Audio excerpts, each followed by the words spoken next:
Carey found the original recording with her lead vocals in 2022. We still haven't forgotten about Mariah Carey's secret grunge album, and she hasn't either. In an interview with Saturday Night Live star Bowen Yang and comedian Matt Rogers on their podcast Los Culturistas for iHeartMedia and Will Ferrell's Big Money Players Network, Carey was reminded that there's still an audience waiting for her long-lost grunge album. "Can you drop that grunge album?" Rogers asked. "I know, right?" Carey, 55, replied, "I'm so mad that I haven't done that yet. But who do I drop it with?" Bowen and Rogers jokingly toyed with the idea of making their own label and suggested the chic idea of releasing it on GarageBand or something like a grungy thing. "I could do that. It's a good album," Carey said. In 1995, as Carey was recording what would become her hit album Daydream, the R&B icon quietly recorded a grunge album. Despite being in the peak of the alt-rock boom in the mid-90s, record label executives didn't want her name attached to the project.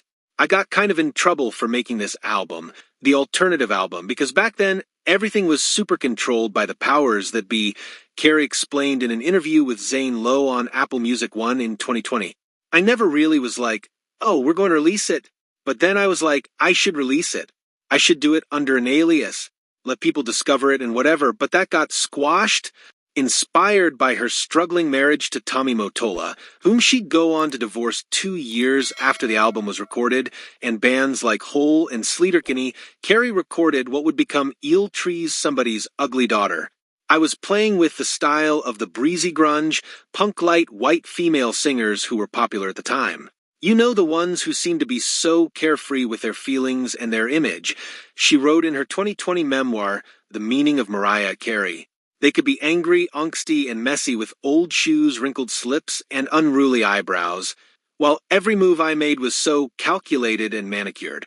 I wanted to break free, let loose, and express my misery, but I also wanted to laugh." Her longtime producer Walter Afanasieff told Pitchfork that Sony Music allegedly renamed the band to Chick, made Carey change the explicit lyrics, and brought in her friend Clarissa Dane to handle lead vocals. Carey's background vocals remained, and she was credited as Dee Sue. In 2022, Carey revealed that the original recordings of Somebody's Ugly Daughter with her as lead vocalist still exist. "This was my outlet, and nobody knew about it. Most people, I'd rather they don't even know about it until we decide exactly what happens from that quest of finding those vocals," she said in an interview with Rolling Stone Music Now. "I had no freedom during that time. That was my freedom," she explained. "I would drive around with my assistant with the top down in upstate New York, and we'd be screaming the lyrics of these songs that nobody else knew. Physical copies of the officially released Chick album exist secondhand, but the album is still not on streaming.